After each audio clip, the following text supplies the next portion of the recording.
હરે કૃષ્ણ. ભગવદ્ ગીતાના 16મા અધ્યાયનું નામ છે દેવી તથા આસુરી પ્રકૃતિ. જેવી રીતે આપણે પહેલાં ચર્ચા કરેલી કે આ છેલ્લા 6 અધ્યાય જે છે ભગવદ્ ગીતાના, એમાં મુખ્યતઃ રૂપે જે વિષય છે એ છે પ્રકૃતિ.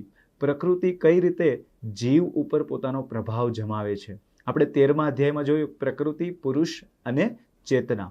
પછી 14મા અધ્યાયનું ટાઇટલ હતું કે પ્રકૃતિના 3 ગુણો, અને 15મા અધ્યાયનું ટાઇટલ હતું પુરુષોત્તમ યોગ, જેમાં પણ પ્રકૃતિ જીવ ઉપર કઈ રીતે અસર કરે છે એ આપણે સમજ્યા હતા. હવે આ 16મા અધ્યાયનું નામ છે દૈવી તથા આસુરી પ્રકૃતિ. આ આખા અધ્યાયને આપણે 3 ભાગમાં ડિવાઈડ કરી શકીએ. પહેલા શ્લોકથી લઈને 3જા નંબરના શ્લોક સુધી ભગવાન અર્જુનને 26 દૈવી ગુણો સંભળાવે છે કે દૈવી ગુણોવાળા વ્યક્તિની અંદર આ 26 ગુણો આપણને જોવા મળે છે. ત્યારબાદ 4 નંબરના શ્લોકથી લઈને 20 નંબરના શ્લોક સુધી ભગવાન આસુરી પ્રકૃતિ શું હોય છે, અસુરોના ગુણ શું હોય છે એ જણાવે છે. આશ્ચર્યની વાત છે કે દૈવી ગુણો, જે સારા ગુણો છે, એ ખાલી 3 શ્લોકની અંદર ભગવાન વર્ણન કરે છે, અને અસુરોના ગુણ છે એને 4 નંબરના શ્લોકથી 20 નંબરના શ્લોક સુધી 16 શ્લોકની અંદર વર્ણવે છે. અને ત્યારબાદ 21થી લઈને 24 નંબરના શ્લોકની અંદર આ આસુરી ગુણોને ત્યાગી દૈવી ગુણોને કઈ રીતે સ્વીકારવા એના ઉપર ભગવાન ઉપદેશ આપે છે. પહેલો શ્લોક છે એની અંદર ટોટલ 26 ગુણો વર્ણવ્યા છે. આ 26 ગુણો આ રીતે છે. ટ્રાન્સલેશન વાંચું છું. પૂર્ણ પુરુષોત્તમ પરમેશ્વર બોલ્યા, હે ભરતપુત્ર, નિર્ભયતા, આત્મશુદ્ધિ, આધ્યાત્મિક જ્ઞાનનું સંવર્ધન. તો આવી રીતે પહેલો ગુણ શું છે? નિર્ભયતા, અભયમ, કે નિર્ભયતા, વ્યક્તિ નિર્ભય હોવો જોઈએ.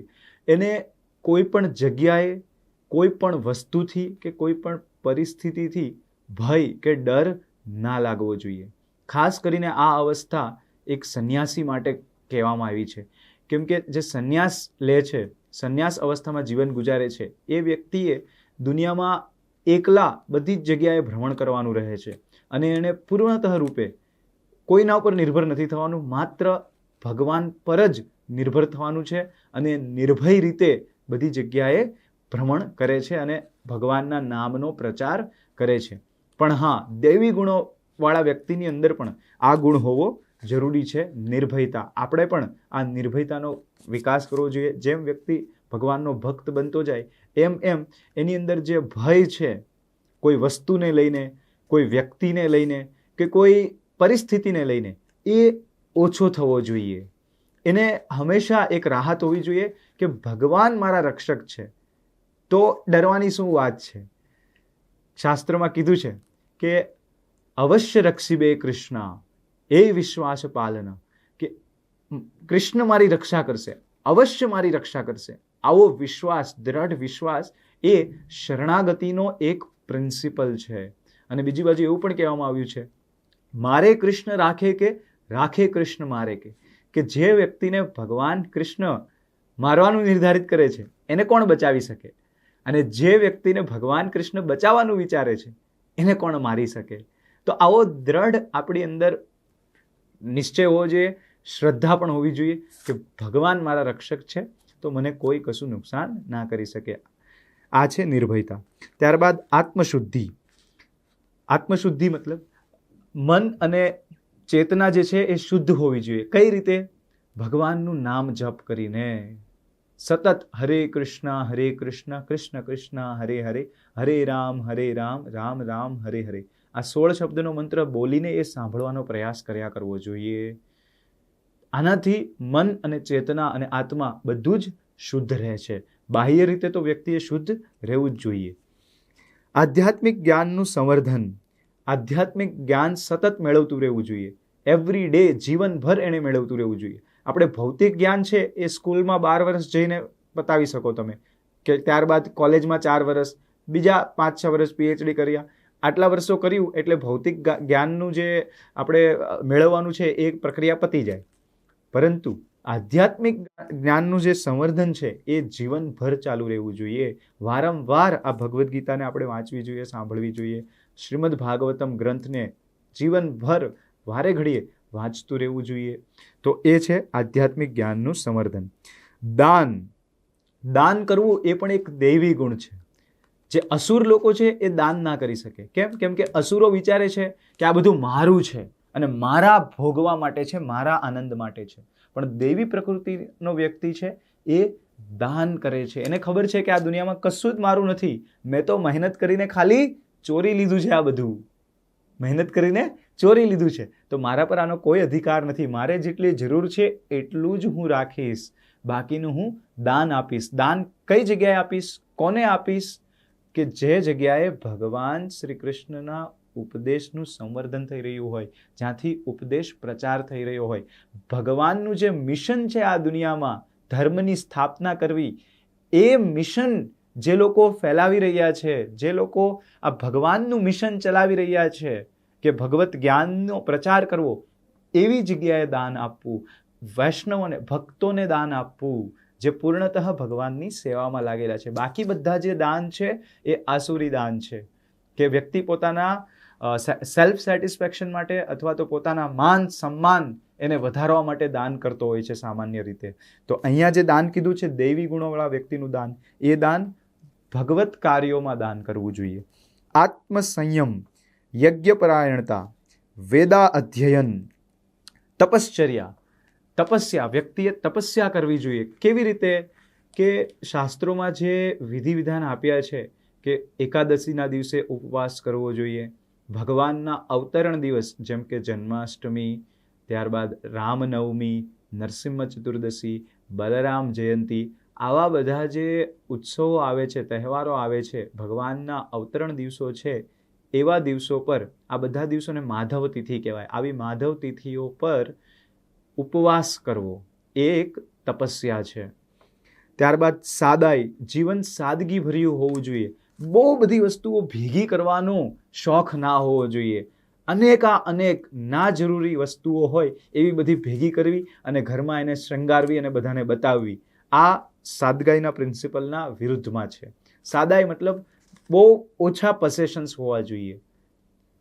ત્યારબાદ અહિંસા. આપણે અહિંસા વિશે પહેલાં પણ ચર્ચા કરી છે કે બીજા કોઈ અન્ય જીવને એનો જે અધિકાર છે એનાથી અમને વંચિત ના કરવા. સત્યતા, ક્રોધ વિહીનતા, ત્યાગ, શાંતિ, છિદ્રાન્વેષણમાં અરુચિ, બીજા બધાની નિંદા કરવી, આ બધી વસ્તુમાં અરુચિ હોવી જોઈએ.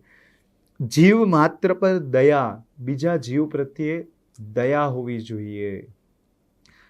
નિર્લોભીપણું, સૌમ્યતા, લજ્જા, નિશ્ચય, તેજ, ક્ષમા. ક્ષમાની ભાવના હોવી જોઈએ. કોઈ વસ્તુને બહુ લાંબો સમય હૃદયની અંદર રાખીને ગુસ્સે ના રહેવું જોઈએ. કોઈ આપણું કંઈક ખરાબ કર્યું કે કોઈ આપણને એવી પરિસ્થિતિમાં મૂક્યા કે જેમાં આપણને બહુ દુઃખ પહોંચ્યું, તો હવે આવા વ્યક્તિ પ્રત્યે બદલાની ભાવના ના રાખવી જોઈએ. એવું વિચારવું જોઈએ કે મારા કંઈક પાછલા કર્મ હશે જેનું ફળ મને એના માધ્યમથી ભોગવવા મળ્યું છે, તો એવી ભાવનાથી ક્ષમા કરી દેવું જોઈએ.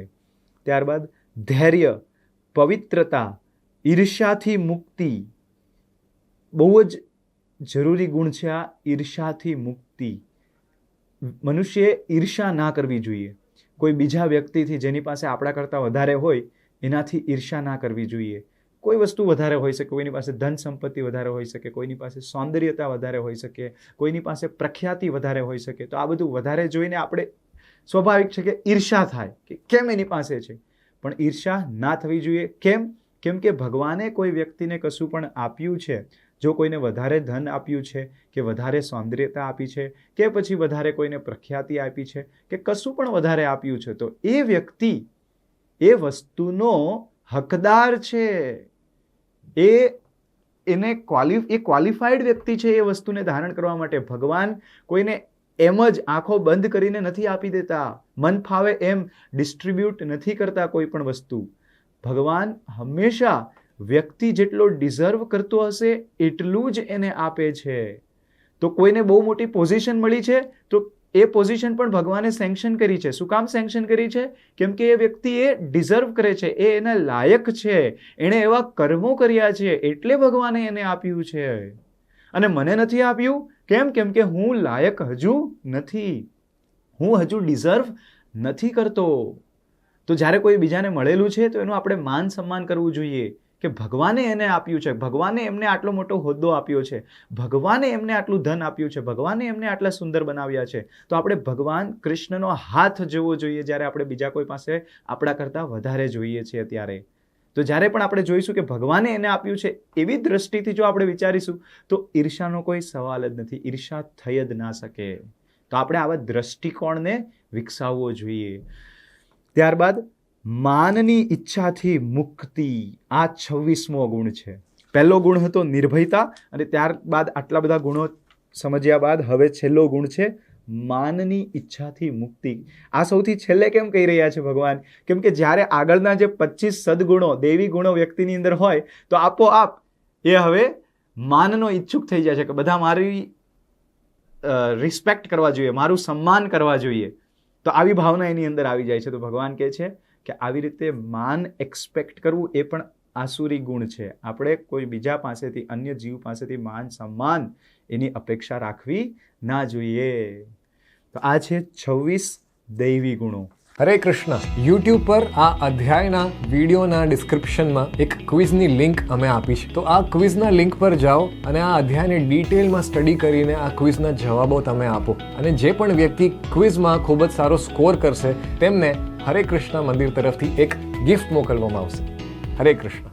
હવે ત્યારબાદ ચોથા શ્લોકથી લઈને 20મા નંબરના શ્લોક સુધી આપણે આસુરી ગુણો વિશે ચર્ચા કરીશું. ચોથો શ્લોક છે, હે પાર્થ, દંભ યાની અહંકાર, ઘમંડ, ગર્વ કે અભિમાન, ક્રોધ, કઠોરતા તથા અજ્ઞાન આ આસુરી પ્રકૃતિવાળા મનુષ્યોના ગુણો છે.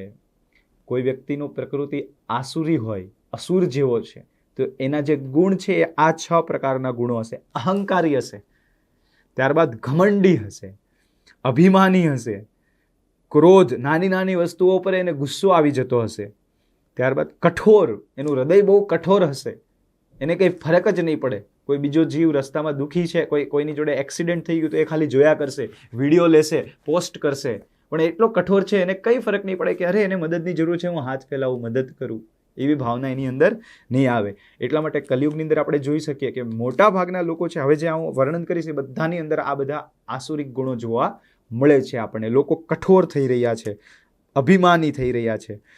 ત્યારબાદ છેલ્લો 6થો ગુણ છે અજ્ઞાન, કે આસુરી લોકો જે છે એ અજ્ઞાની હોય છે.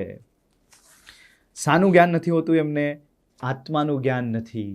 એ વિચારે છે કે આ જીવનની શરૂઆત જે છે એ મારા જન્મથી થઈ છે અને જીવન પત્યું એટલે મારું અસ્તિત્વ પતી જશે, મૃત્યુ સાથે મારું અસ્તિત્વ પતી જશે. તો આ એક જ જીવન મળ્યું છે, જે મન ફાવે એ કરો, મન ફાવે એવી રીતે કરો, અને જેટલું લૂંટી શકો એટલું લૂંટો અને મોજ મસ્તી કરો, આનંદ કરો. તો આ જે વિચારધારા છે એ અજ્ઞાનતાના કારણે આવે છે. ત્યારબાદ 5મો શ્લોક છે, દિવ્ય ગુણો મોક્ષ તરફ લઈ જનારા છે અને આસુરી ગુણો બંધનકારક હોય છે. હે પાંડુપુત્ર, તું ચિંતા નહીં કરીશ, કારણ કે તું દિવ્ય ગુણો સાથે જન્મેલો છે. ભગવાને આ 26 દૈવી ગુણો અને 6 આસુરી ગુણો સંભળાવ્યા બાદ અર્જુનને આશ્વાસન આપ્યું કે ભાઈ તું ચિંતા ના કર, તારી અંદર દૈવી ગુણો છે. ફરી આગળ કન્ટિન્યુ કરે છે આસુરી ગુણોનું વર્ણન. જે લોકો આસુરી હોય છે તેઓ જાણતા નથી કે શું કરવું જોઈએ અને શું ન કરવું જોઈએ. તેઓમાં નથી પવિત્રતા, નથી ઉચિત આચરણ કે નથી સત્ય જોવા મળતું. અસુરી લોકોનું સૌથી પહેલું જે પ્રકૃતિ છે એ છે કે એમને એ નથી ખબર કે શું કરવું જોઈએ અને શું ના કરવું જોઈએ. જે ના પાડી હશે એ ફેલા કરશે. કોઈ પણ જગ્યાએ જશે ત્યાં બિલબોર્ડ માર્યું હશે કે અહીંયા થૂકવું નહીં, તો એ ત્યાં જ થૂકશે. કોઈ જગ્યાએ બિલબોર્ડ માર્યું છે કે અહીંયા વ્હીકલ પાર્ક ના કરવું, અહીંયા વાહન પાર્ક નહીં કરવું, તો એ ત્યાં જ પાર્ક કરશે. તો આવી રીતે જે પણ નિર્દેશન આપવામાં આવ્યું હશે એનાથી એ હંમેશા ઉલટું કરશે. તો આ એનો એક ગુણ છે, આસુરિકતાનો એક ગુણ છે. ત્યારબાદ એમની અંદર પવિત્રતા નથી હોતી. એમની પાસે ઊભા રહેવાથી જ આપણા મનની અંદર થોડું આમ ચિંતા થવા લાગે છે, ટેન્શન આવવા લાગે, આપણને આમ કંઈક ખરાબ અનુભૂતિ થવા લાગે છે, કેમ કે એ લોકો અપવિત્ર હોય છે. ઉચિત આચરણ નથી કરતા. ઉચિત આચરણ નથી કરવું મતલબ કે એ લોકો સવારે ઉઠીને સ્નાન ના કરે, દંતમંજન ના કરે, પેટ સાફ કર્યા વગર જ ચા પીવાનું ચાલુ કરી દે, ન્યૂઝપેપર વાંચવાનું ચાલુ કરી દે, ટીવી ચાલુ કરી દે. તો આ બધી વસ્તુ કહેવાય અનુચિત આચરણ. ઉચિત આચરણમાં શું આવે કે મનુષ્ય હંમેશા સ્નાન કરીને, દંતમંજન કરીને, હજામત કરીને, વસ્ત્રો બદલીને શરીરને સ્વચ્છ રાખવાની કાળજી લેવી જોઈએ. આવી રીતે સવારમાં સાફ સુથરું રહેવું જોઈએ, નવા કપડાં પહેરીને દિવસની શરૂઆત કરવી જોઈએ. તો આને કહેવાય ઉચિત આચરણ. અને નથી એમની અંદર જોવા મળતું સત્ય. વાતમાં જૂઠું બોલે છે, વગર કારણે જૂઠું બોલે છે આવા આસુરિક લોકો. તેઓ કહે છે કે આ જગત મિથ્યા છે, તેનો કોઈ આધાર નથી, તેનું નિયમન કરનાર કોઈ ભગવાન નથી. તેમનું કહેવું છે કે કામેચ્છાથી ઉત્પન્ન થયેલું છે અને કામ સિવાય તેનું બીજું કોઈ કારણ નથી. આવા આસુરી લોકો માને છે કે આ દુનિયા જે છે એનું સર્જન કરનાર કોઈ નથી.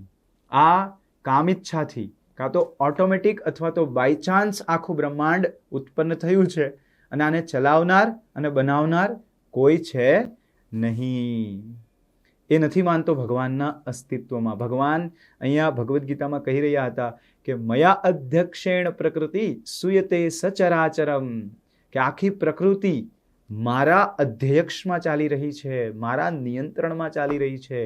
જેટલા પણ સજીવ અને નિર્જીવ છે આ દુનિયાની અંદર એ બધા જ મારા અધ્યક્ષની અંદર ચાલી રહ્યા છે. હું એમને ચલાવનારો છું, હું એમને નિયંત્રિત કરનારો છું.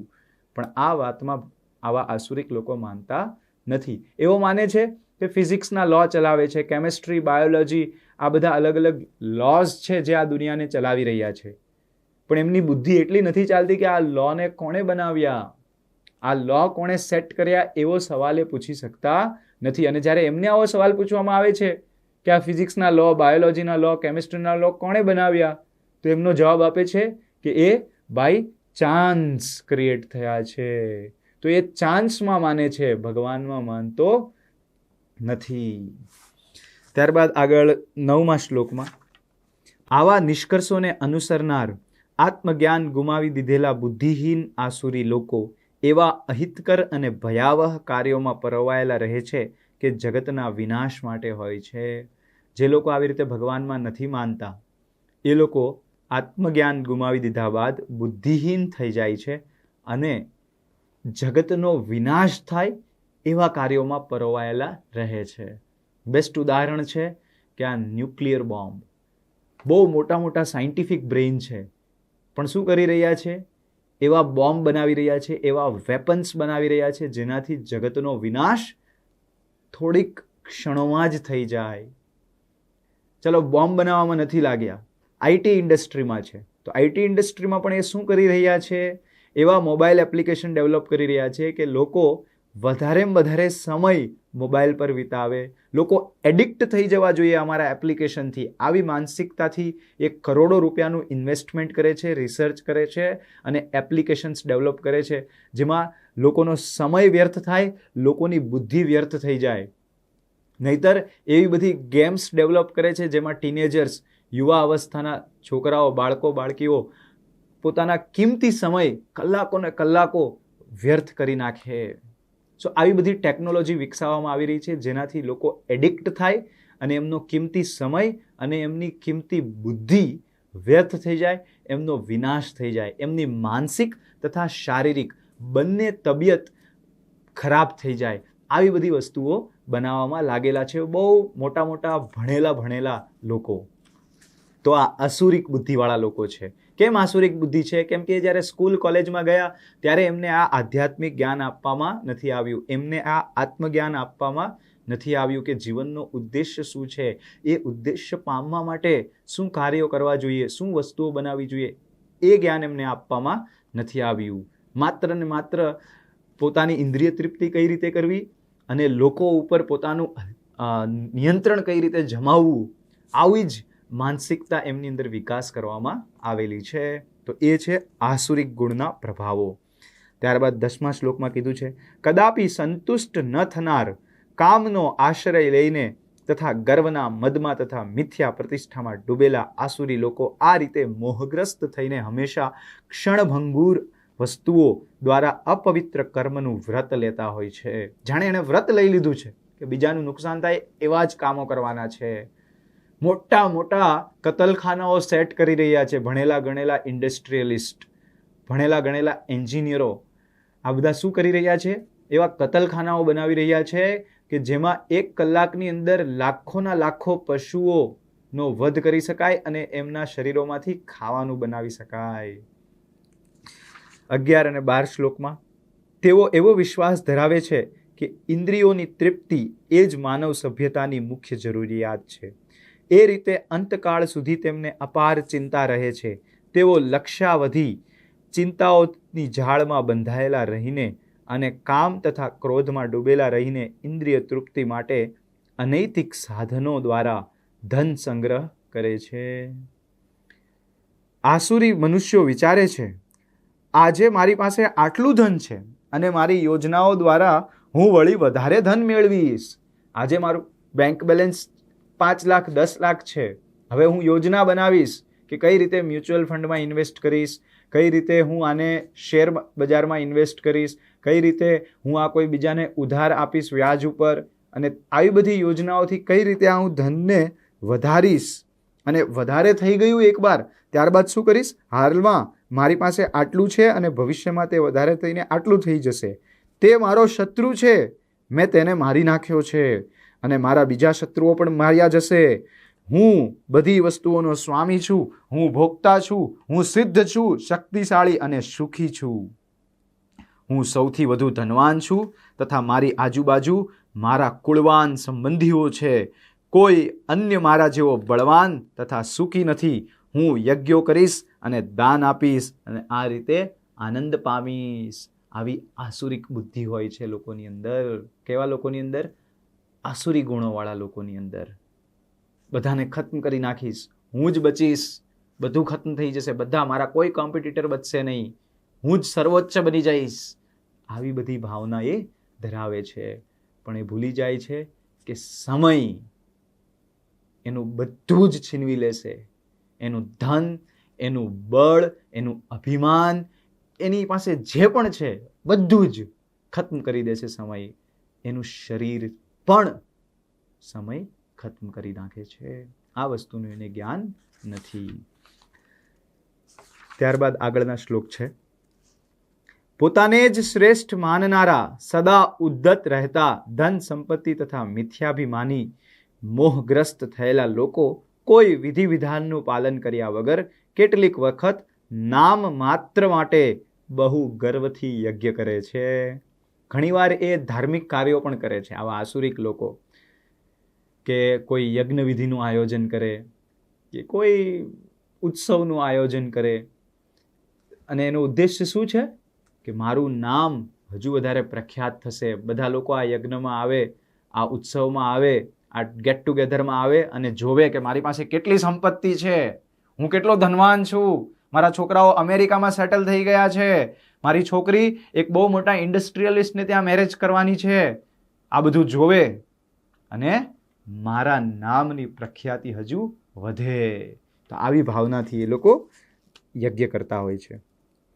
18મો શ્લોક છે, મિથ્યા અહંકાર, બળ, દર્પ, કામ તથા ક્રોધથી મોહિત થઈને આસુરી મનુષ્યો પોતાના શરીરમાં તથા બીજાઓના શરીરમાં સ્થિત પૂર્ણ પુરુષોત્તમ પરમેશ્વરની ઈર્ષ્યા કરે છે તથા વાસ્તવિક ધર્મની નિંદા કરતા રહે છે. વાસ્તવિક ધર્મ શું છે? ભગવાનની સેવા, ભગવાન કૃષ્ણની ભક્તિ, એ વાસ્તવિક ધર્મ છે. તો આવા ધર્મની એ નિંદા કરતો રહે છે. એ આ વસ્તુમાં માનતો નથી, એ ભગવાનની સેવામાં માનતો નથી અને ઉપરથી એની નિંદા પણ કરે છે. એ એવી ફિલોસોફી ફેલાવે છે કે જો આપણે બીજા જોડે સારું કરીએ તો આપણું પણ સારું થાય અને બીજાનું સારું કરવું એ જ સર્વોચ્ચ ધર્મ છે. પણ એને ખબર નથી કે બીજાનું સારું કઈ રીતે કરવું. બીજાનું સારું કરવાનો એકમાત્ર ઉપાય છે ભગવાનની સેવા. ભગવાનની સેવા સિવાય જો વ્યક્તિ બીજાનું કોઈનું સારું કરવા બેસે કાં તો ઈચ્છા ધરાવે, એ માત્ર બાહ્ય છે, એ ખાલી દેખાવ માટે છે.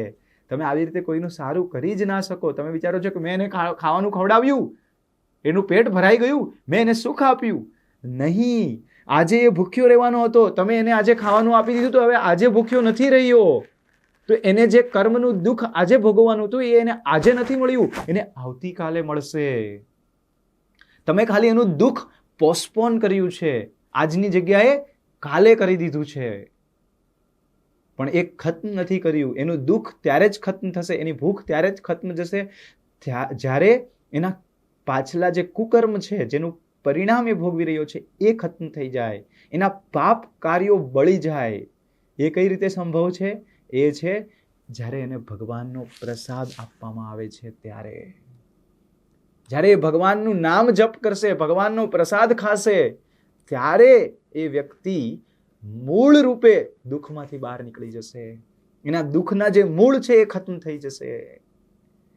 તો આ એને જ્ઞાન નથી, અને એ ખોટો ઘમંડ કરે છે કે હું લોકોની સેવા કરું છું, હું આટલા બધા લગ્ન કરાવું છું, હું આટલું બધું દાન આપું છું, આટલા બધા છોકરાઓને હું ભણાવું છું, આટલા બધા લોકોને હું કપડાં આપું છું, અને એ આવી રીતે અભિમાન કરે છે કે હું છું આ બધાનો કરતા.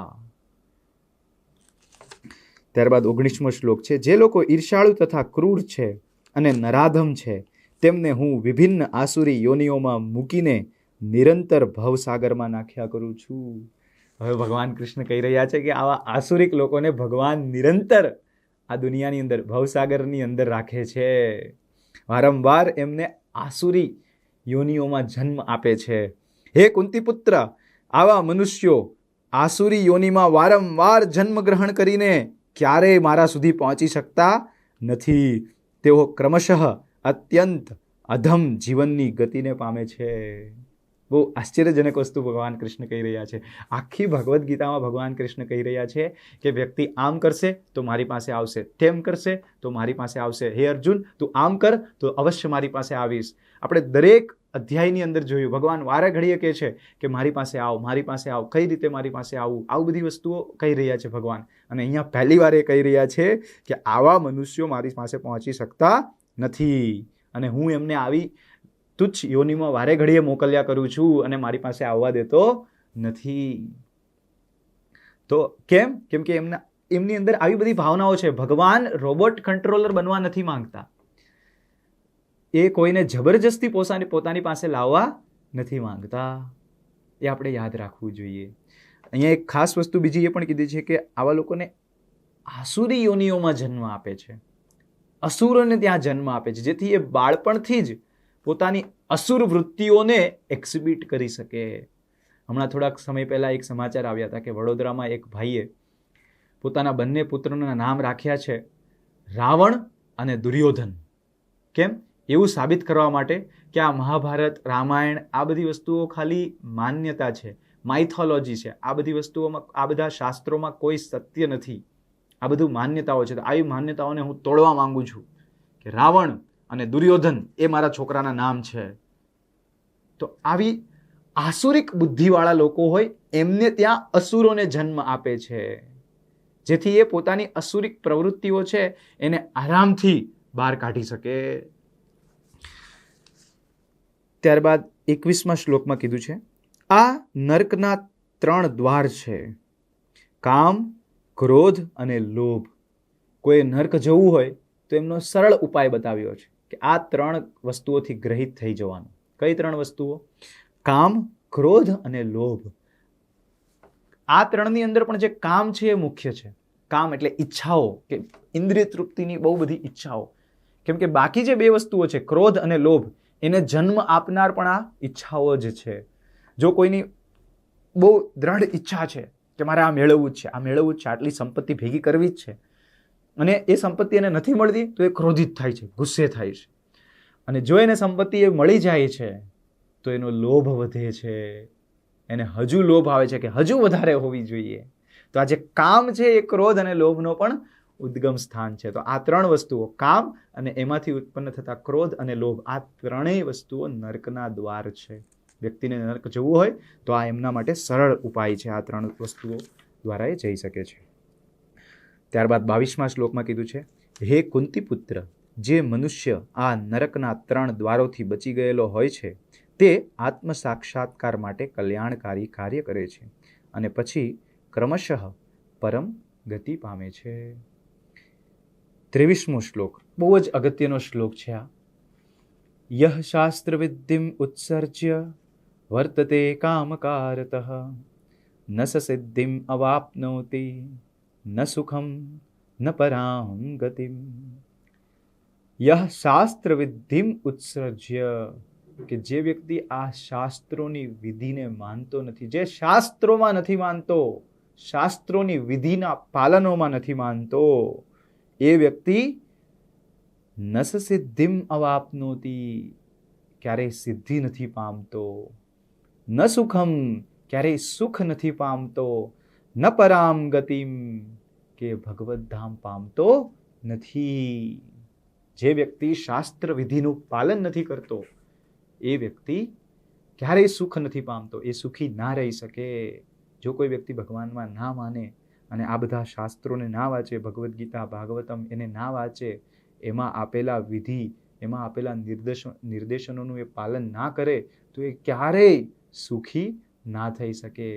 એક સુખી હોવાનો દેખાવ કરી શકે, ઢોંગ કરી શકે કે હું સુખી છું, પણ એ એના અંતરાત્માથી, હૃદયથી ક્યારેય સંતુષ્ટ ના રહી શકે. એની પાસે અઢળક સંપત્તિ હોઈ શકે, એની પાસે અઢળક ખ્યાતિ હોઈ શકે, એની પાસે બધું જ હોઈ શકે, પરંતુ અંતર આત્માની શાંતિ એવા વ્યક્તિ પાસે ક્યારેય આવશે નહીં, જે શાસ્ત્ર વિધિને સમજીને એનું પાલન નહીં કરે. આધુનિક સમયમાં દુર્ભાગ્યવશ ઘણા બધા આધ્યાત્મિક ગુરુઓ પણ શાસ્ત્રમાં માનતા નથી. બહુ ફેમસ થઈ જાય છે, યુટ્યુબ પર એમના મિલિયન્સ ઓફ ફોલોવર હોય છે, મોટા મોટા પ્રોગ્રામમાં એમને ઇન્વાઇટ કરવામાં આવે છે, એવો ભાષણો આપે છે, અને એવો જ્યારે એમને પૂછવામાં આવે છે કે આપનું ઓપિનિયન શું છે, કે આ વેદમાં આવું કીધું છે, કે આ પુરાણમાં આવું કીધું છે, આપનું ઓપિનિયન શું છે, તો એવું કહે છે કે આ વેદ, પુરાણ, આ બધી વસ્તુઓ આઉટડેટેડ છે, આ બધું માઇથોલોજી છે, આ બધી વસ્તુઓ માનવાની કોઈ જરૂર નથી. હું શાસ્ત્ર વાંચતા નથી, એ ઘણા ઘમંડથી કહે છે કે મેં આખી જિંદગીમાં ક્યારેય શાસ્ત્ર નથી વાંચ્યા. આ બધું વાંચીને શું ફાયદો? આ તો મારું રિયલાઇઝેશન છે, આ તો મારો સાક્ષાત્કાર છે, એ હું બધાને આપું છું. આવી અસુરો કરતાં પણ ગયેલી ગુજરેલી માનસિકતાવાળા લોકો સાધુ બની ગયા છે, ગુરુઓ બની ગયા છે અને ઢોંગ કરી રહ્યા છે. આ કલિયુગના લોકોનું દુર્ભાગ્ય છે. 24મા શ્લોક, અંતિમ શ્લોકમાં કીધું છે, તેથી મનુષ્ય શાસ્ત્રોના નિયમનો પરથી સમજવું જોઈએ કે શું કર્તવ્ય છે અને શું કર્તવ્ય નથી. આવા નિયમો અને નિયંત્રણો જાણીને મનુષ્યે એવી રીતે કર્મ કરવું જોઈએ કે જેથી તે ક્રમે ક્રમે ઉન્નતિ પામી શકે. ભગવાને શાસ્ત્ર શું કામ આપ્યા છે? એમાં નિયમો અને નિયંત્રણો આપ્યા છે. શું કામ આપ્યા છે?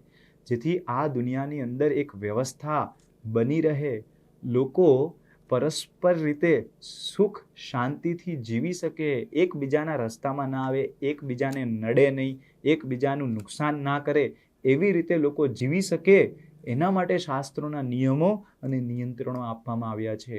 તો જો લોકો આ નિયમો અને નિયંત્રણોને ના સમજે, શાસ્ત્રોને ના વાંચે અને જીવન મન ફાવે એવી રીતે જીવવા લાગે, પોતાના મનગણિત વિચારોના આધાર પર જીવન જીવવા લાગે, તો એકબીજાને નડશે, એકબીજાને હાનિ પહોંચાડશે, દુઃખ પહોંચાડશે અને એકબીજાનો વિનાશ કાર્યમાં લાગી જશે. એટલા માટે શાસ્ત્રોનું બહુ જ મહત્વ છે. શાસ્ત્રો દ્વારા જ શાસન થવું જોઈએ આ દુનિયા પર, એ ભગવાન કૃષ્ણ અહીંયા કહી રહ્યા છે. તો આ રીતે આપણે આ 16મા શ્લોકની અંદર દૈવી ગુણો, 26 દૈવી ગુણો જોયા. ત્યારબાદ 4થી લઈને 20મા શ્લોક સુધી અને અલગ અલગ આસુરિક ગુણો, આસુરિક લોકોની માનસિકતા શું હોય છે, એમની ફિલોસોફી શું હોય છે, એમનો વર્તાવ કેવો હોય છે, એ જોયો. અને ત્યારબાદ અંતમાં ભગવાને કીધું કે શાસ્ત્રોનું પાલન કરવું જોઈએ, શાસ્ત્રમાં જે વિધિ વિધાનો આપ્યા છે એને સમજીને જીવન જીવવું જોઈએ. Thank you very much. Hare Krishna. Hare Krishna. YouTube પર આ અધ્યાયના વિડીયોના ડિસ્ક્રિપ્શનમાં એક ક્વિઝની લિંક અમે આપી છે. તો આ ક્વિઝના લિંક પર જાઓ અને આ અધ્યાયને ડિટેલમાં સ્ટડી કરીને આ ક્વિઝના જવાબો તમે આપો. અને જે પણ વ્યક્તિ ક્વિઝમાં ખૂબ જ સારો સ્કોર કરશે તેમને હરે કૃષ્ણ મંદિર તરફથી એક ગિફ્ટ મોકલવામાં આવશે. હરે કૃષ્ણ.